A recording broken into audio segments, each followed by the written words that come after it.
Bonsoir à tous, lundi 4 mars, bienvenue dans ce premier 7-8 journal du mois sur TV 78. Très heureux de vous retrouver pour une nouvelle semaine d'informations locales. Tout de suite les titres de cette édition. C'est l'Assemblée délibérante du territoire. Le Conseil départemental des Yvelines a plusieurs missions et compétences. C'est le dossier de la semaine. Focus ce soir sur les investissements en matière de transport, premier poste de dépense pour la collectivité. Le collectif est né dans le sillage de la contestation des Gilets jaunes. Les stylos rouges regroupent des professeurs en colère non contents des conditions de travail et d'apprentissage. Ils demandent notamment des engagements du gouvernement avant le 15 avril. 2 de ses membres seront avec nous en plateau, Émilie Sazdi et Anne Serret. Enfin, 9 auteurs de romans fantastiques ou encore de polars, tous présents pour une séance de dédicace. Ces représentants de la Ligue de l'Imaginaire étaient samedi au magasin Cultura au Clé-sous-Bois et les lecteurs étaient au rendez-vous. Invité également dans ce journal l'école 3IS qui vient de fêter 10 ans de partenariat avec l'Académie des Césars et à suivre tout à l'heure les résultats sport yvelinois du week-end. Mais avant de développer ces titres, depuis 18h, les Yvelines ne sont plus placées en vigilance orange au vent violent. Météo France avait émis une alerte pour le département avec le passage de la tempête Freya. Des rafales de 110 et jusqu'à 120 km/h ont été recensées, occasionnant quelques dégâts. Et jusqu'à 5300 foyers yvelinois ont été privés d'électricité cette nuit au plus fort de la tempête. Ce matin encore, 160 clients étaient concernés. Les équipes d'Enedis mobilisées toute la journée pour un retour à la normale et des interventions notamment dans le sud d'Yvelines et dans le Mantois. Premier volet de notre dossier mensuel, il est consacré cette semaine à l'action du département des Yvelines. Quelles sont ses missions, quelles sont ses compétences? Nous allons vous aider à y voir plus clair. Le reportage de ce soir revient sur le travail mené par la collectivité sur les infrastructures en termes de transport. Patrick Jacques de Dixmude et Wilfried Richy. Avec 114 millions d'euros inscrits au budget 2018, les routes et les transports représentent le plus important poste de dépense en matière d'investissement pour le département des Yvelines. Car en marge de l'entretien de près de 1600 km de route, il faut également penser à l'avenir et donc modifier certains équipements en fonction des besoins des usagers. Exemple ici avec l'aménagement et l'élargissement de la RD30 à Plaisir lancé en 2015 entre création de giratoires et construction de ponts.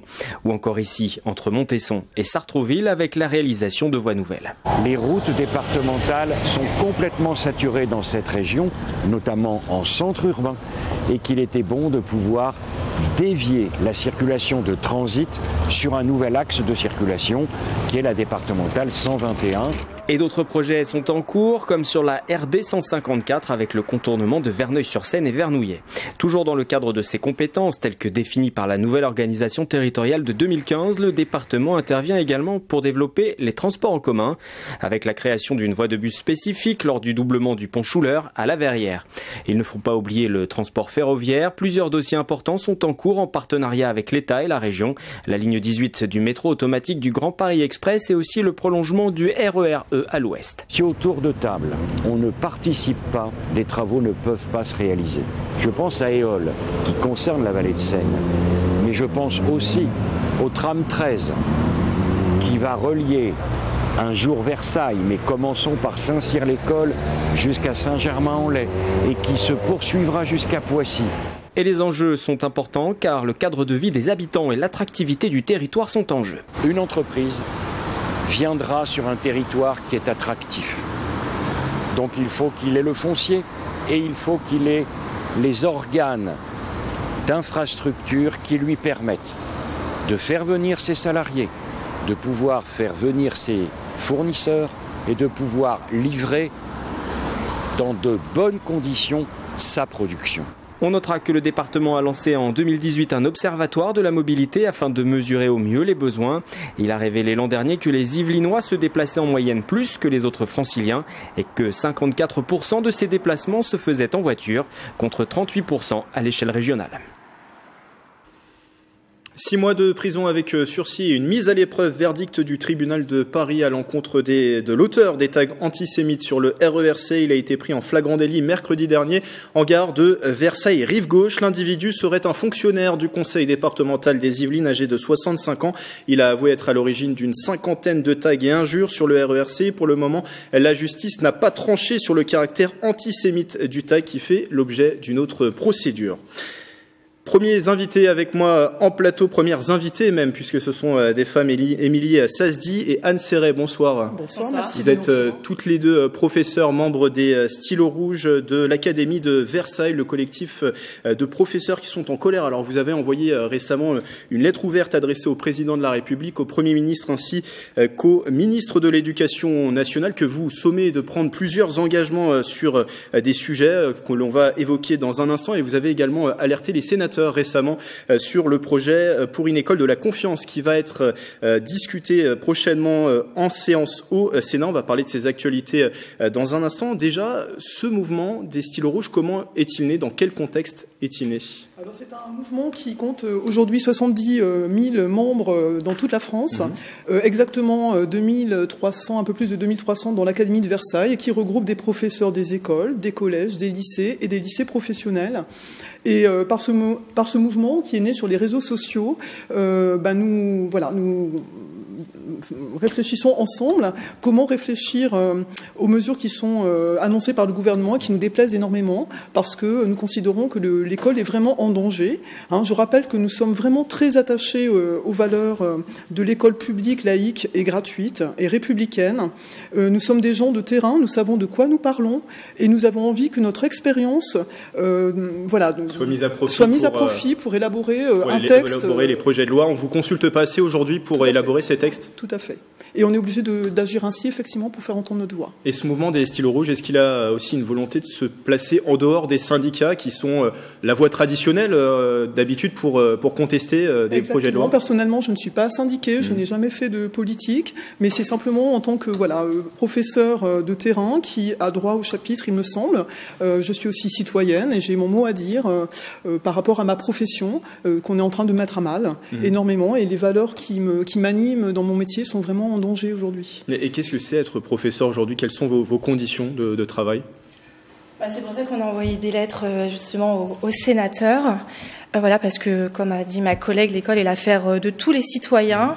Et je pense que tu vas un peu parler, en fait, on demande que l'État soit bienveillant envers ses personnels. Et c'est Anne qui a plutôt développé ce point-là. Et moi, je développerai après la bienveillance de l'État envers ses élèves. C'est ce qu'on demande. Juste avant de développer ces points, je parlais il y a un instant des actions que vous avez menées, notamment cette lettre ouverte envoyée au président de la République, au Premier ministre et au ministre de l'Éducation nationale. Alors, c'est une sorte d'ultimatum. Justement, sur ces thématiques, quelles sont-elles aujourd'hui les thématiques prioritaires pour vous pour réformer peut-être l'éducation, à votre avis? Je pense que ce qu'on demande, nous, tout simplement, c'est vraiment une école qui soit beaucoup plus humaine et bienveillante envers ses personnels comme envers ses élèves. Ce n'est plus le cas aujourd'hui.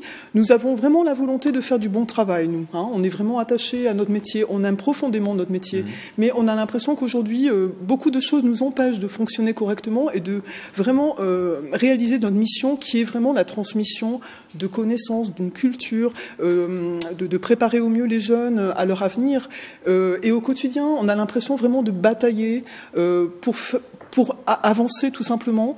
Et notre institution, en fait, ne nous permet pas toujours de réaliser ce que nous aimerions profondément faire. Il y a des tas de choses qu'on nous demande de faire qui alourdissent notre tâche première, qui est vraiment centrée sur la pédagogie avant tout. Mais on court toujours après le temps, on nous demande de faire de plus en plus de tâches administratives qui alourdissent nos journées, qui sont très longues, qui sont chargées en réunions, qui sont chargées en tâches multiples, avec beaucoup de dossiers administratifs à réaliser. Il y a des tas de nouvelles choses qu'on nous demande de réaliser au détriment des élèves. Donc ça dégrade vos conditions de travail, mais aussi les conditions d'apprentissage pour les élèves. C'est des deux côtés que vous dénoncez aussi? Exactement. Alors au niveau de la dégradation, effectivement, des conditions de travail, on constate une précarisation du métier d'enseignant, énormément, avec énormément de professeurs contractuels, de plus en plus maintenant, avec un statut vraiment très difficile parce que, par exemple, pendant les vacances scolaires, ils ne sont pas rémunérés, alors qu'ils l'étaient avant. Depuis peu, ça n'est plus le cas. On a aussi le problème des auxiliaires de vie scolaire qui sont payés vraiment 700 € pour 20 heures en fait. Exactement. Donc c'est pas, il n'y a pas la reconnaissance. C'est notre des métiers de l'éducation nationale, et dans notre groupe de Stylos Rouges, il y a aussi tous ces métiers-là.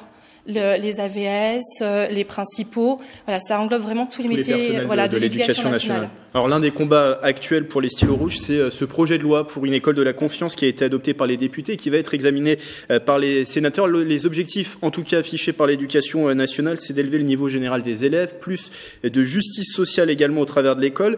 Et la loi prévoit notamment d'abaisser l'instruction obligatoire de 6 à 3 ans, confier certaines missions d'enseignement aux surveillants, également favoriser les expérimentations pédagogiques. Il y a beaucoup de choses au programme de ce projet de loi. Vous avez envoyé une lettre aux sénateurs. Pourquoi choisir les sénateurs ?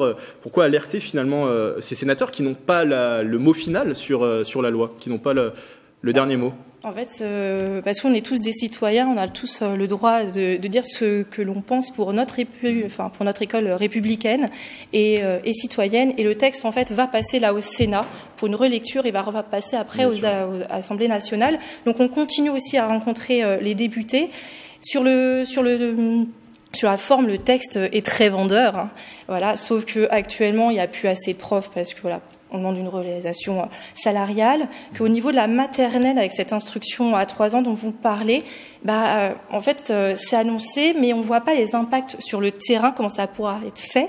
C'est trop flou. Il va y avoir une augmentation des charges territoriales. Il y a aussi rien qui est fait pour accueillir toute cette masse d'élèves qui rentraient chez eux dormir et qui vont devoir retourner à l'école.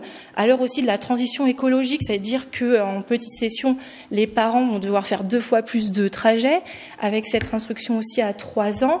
C'est le postulat de départ de dire il faut relever le niveau des élèves, il faut plus de justice sociale et le bon, mais concrètement dans la réalité, c'est pas le contenu de la loi n'est pas le bon. En plus, avec cette mesure, il va y avoir l'expérimentation en fait des jardins d'enfants qui vont pouvoir scolariser les élèves jusqu'à 6 ans. Ça veut dire que les jardins d'enfants ils peuvent être soit privés, soit aux charges encore des communes. Et donc, à terme, nous, on se pose la question, est-ce que c'est pas la disparition de la maternelle publique avec des enseignants pour enseigner via des jardins d'enfants communaux ou privés, avec, par exemple, des ATSEM qui vont enseigner, puisque le statut donc, de ces agents spécialisés de l'école maternelle a changé en 2018 et elles peuvent avoir des missions d'enseignement. Un combat actuel, je suis désolé, on arrive déjà à la fin de cet entretien, juste pour savoir s'il y a d'autres mobilisations prévues. Il y a alors cette lettre envoyée. Est-ce que vous prévoyez de vous mobiliser? Mobilisations contre aussi les établissements publics de savoirs fondamentaux, c'est-à-dire le regroupement de la maternelle élémentaire et collège sur la même entité. Il y a des combats aussi sur l'accès à l'université où les étudiants étrangers hors Union européenne voient leurs frais de scolarité augmenter de 1000%. Sur aussi le lycée avec ces actions de 20 sur 20 où les professeurs gardent les notes des élèves, c'est juste pour bloquer Parcoursup, parce qu'actuellement, il n'y aura plus un bac national, il y aura un bac local, puisque tous les lycées ne vont pas pouvoir présenter toutes les spécialités, donc il va y avoir une prédestination. On l'a compris, il y a plusieurs sujets aujourd'hui qui posent problème, sur lesquels sur ces sujets locaux. Vous mobilisez un dernier peut-être. Voilà, et le rassemblement du 17 mars. Oui. Moi, je voudrais simplement dire que déjà nos conditions de travail sont déjà très difficiles actuellement. Se dégradent de plus en plus avec des élèves de plus en plus nombreux par classe, et cette loi va contribuer énormément à vraiment dégrader encore plus notre travail et nous empêcher vraiment de fonctionner au mieux, ce qu'on regrette. Merci Anne-Séré, merci Émilie Sazdi d'être passée sur ce plateau, professeur et membre des Stylos Rouges pour l'Académie de Versailles. Tombée de rideau pour le salon de l'agriculture. Il s'est achevé hier à Paris avec une fréquentation en légère baisse cette année. Bilan plus positif côté local avec plus de 25 exposants de la région Île-de-France présents sur place. Un stand commun notamment entre les Yvelines et les Hauts-de-Seine. Les produits yvelinois ont eu du succès. Pas moins de 8 médailles obtenues dans le concours général agricole. Médaille d'argent pour le yaourt Y des Alluets-le-Roi que vous voyez à l'image. 3 médailles d'argent pour les yaourts de la ferme de Viltin à Joué en Josas et surtout une médaille d'or pour un yaourt, encore un autre yaourt, celui au lait de vache de la ferme de Grignon.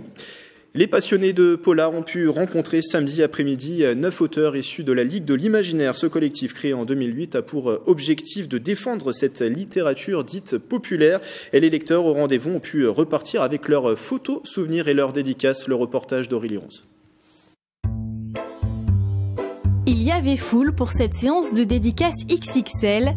9 auteurs se sont prêtés au jeu des signatures auprès de leurs lecteurs dans ce magasin culturel des Clés-sous-Bois. Leur point commun, ils ont tous écrit des best-sellers, des polars pour la plupart.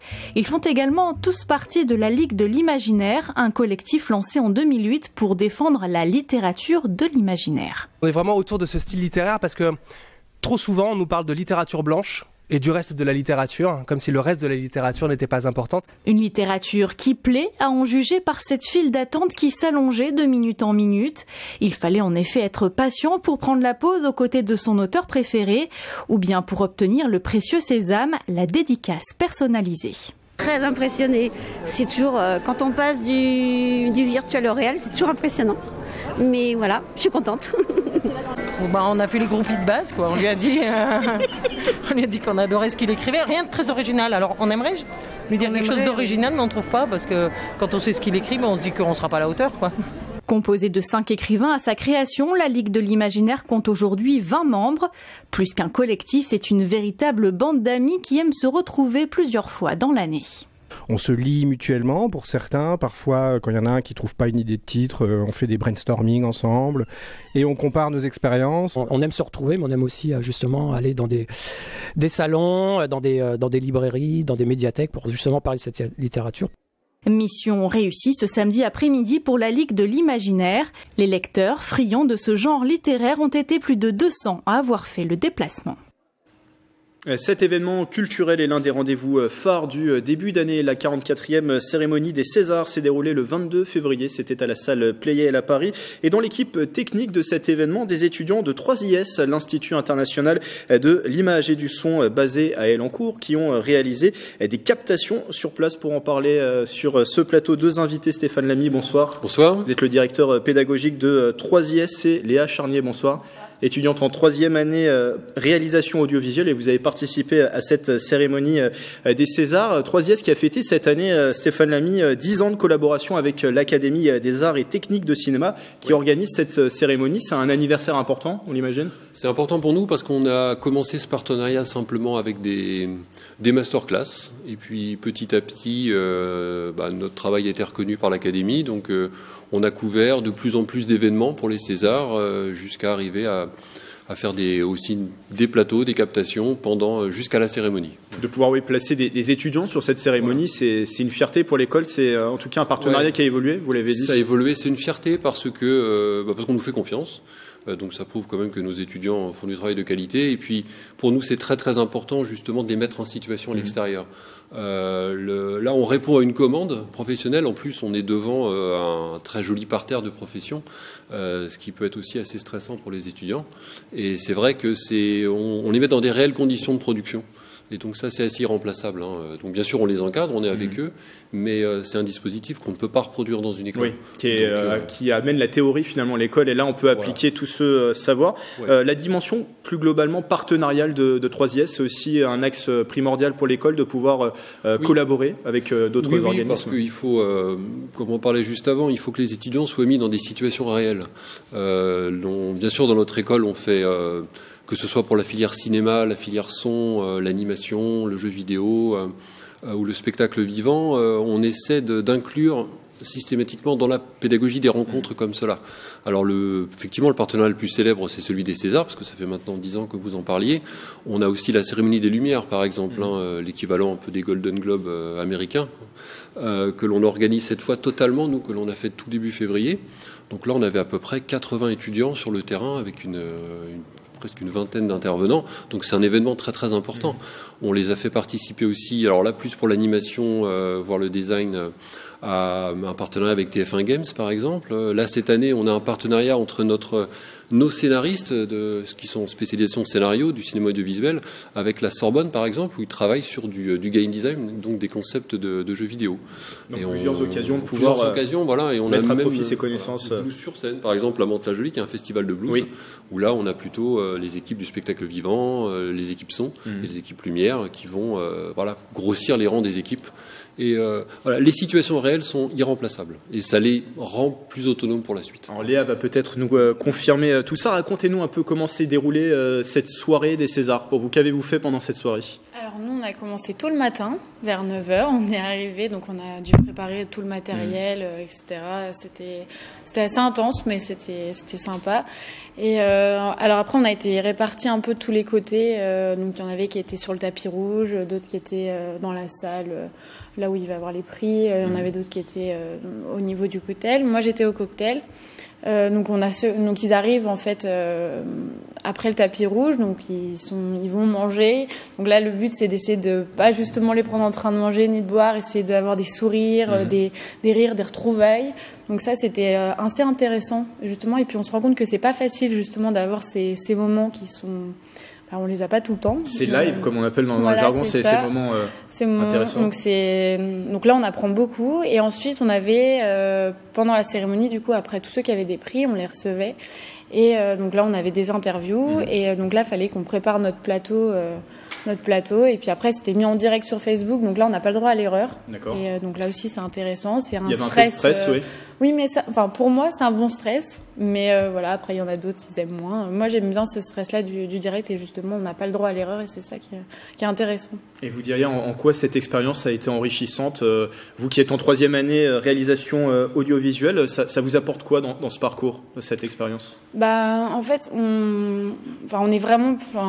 on est plongé dans le vrai, donc c'est pas un exercice à l'école qu'on fait où on nous dit c'est pas grave, on va retravailler derrière. Là on est vraiment dans notre milieu, moi c'est ma passion, donc j'avais du plaisir à être là. C'était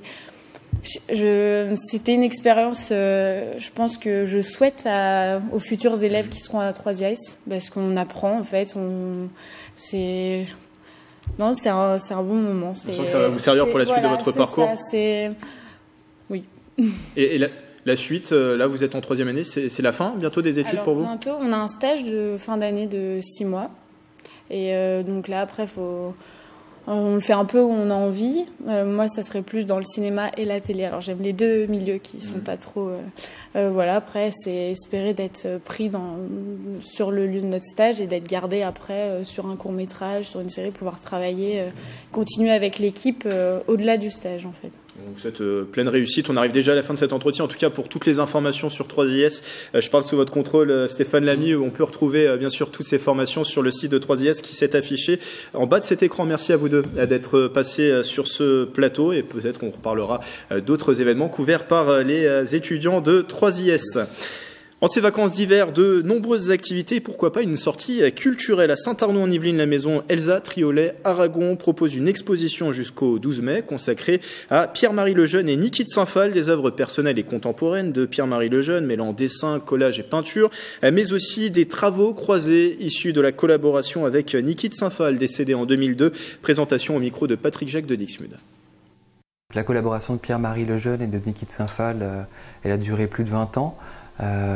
Pierre-Marie Lejeune avait travaillé en tant qu'assistante de Niki de Saint-Phal sur des grands projets comme la fontaine Stravinsky à Paris ou le jardin des Toscanes qui tenait à cœur à Niki de Saint-Phal. Et vers 1999, ils avaient réalisé quelques œuvres ensemble aussi. Niki de Saint-Phal aimait beaucoup réaliser des œuvres à 4 mains. Exposition ouverte jusqu'au 12 mai au tarif de 4 €.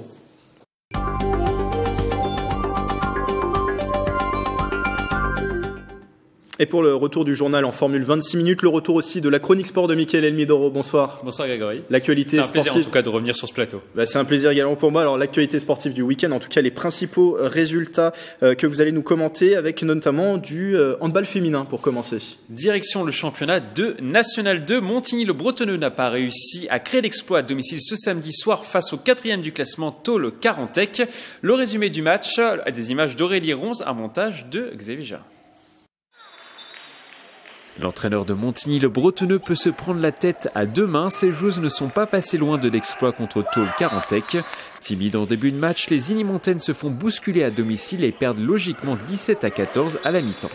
On a eu du mal déjà dans un premier temps à s'adapter à une 7-0, c'est-à-dire qu'ils ont fait sortir systématiquement leur gardienne de but pour pouvoir attaquer avec une joueuse supplémentaire. Donc on a pris beaucoup de buts dans cette situation-là. L'AS Montigny-le-Bretonneux rectifie le tir en début de seconde période et arrive à repasser devant 21-20 à moins de 20 minutes de la fin du match. Mais ce sont finalement les joueuses de Tôle-Carantec qui s'imposent 30-26 lors de cette 14e journée de National 2. Je trouve quand même qu'on a bien joué, mais malheureusement, il y a toujours un gagnant, un perdant. Mon analyse, c'est vrai qu'on a énormément été en échec face à la gardienne de but. On a trouvé des solutions de tir, mais on était aussi en échec. Et je pense que c'est surtout par rapport à ça que l'on perd le match. Après cette défaite, Montigny-le-Bretonneux pointe en milieu de tableau à la 7e place du classement. La montée étant compromise, le staff travaillerait déjà sur la saison prochaine. Toujours handball, mais cette fois-ci chez les garçons, Plaisir s'est imposé ce dimanche face à Saint-Michel-Sport lors de la 13e journée du championnat de National 3. Les Plaisirois l'ont emporté 23-21 au classement. Cette victoire leur permet de rester en dehors de la zone de relégation à la 9e place avec un bilan de 4 victoires pour 9 défaites depuis le début de la saison. On continue par du football américain et le championnat de 2e division, Casque d'Or. Les Templiers devaient prouver que la défaite contre les Vikings n'était qu'une erreur de parcours. Les élans courtois sont donc entrés rapidement dans la partie face aux gladiateurs de la Queue-en-Brie avec 2 touchdowns inscrits. Un avantage que les Templiers ont géré tout au long de la partie. Les Templiers l'emportent finalement sur le score de 20-14. On écoute la réaction de l'un des entraîneurs. C'était une belle équipe en face qui nous a posé quelques problèmes. On aurait pu se mettre à l'abri beaucoup plus rapidement, mais en face c'était une belle équipe et maintenant c'est à nous d'élever le niveau maintenant.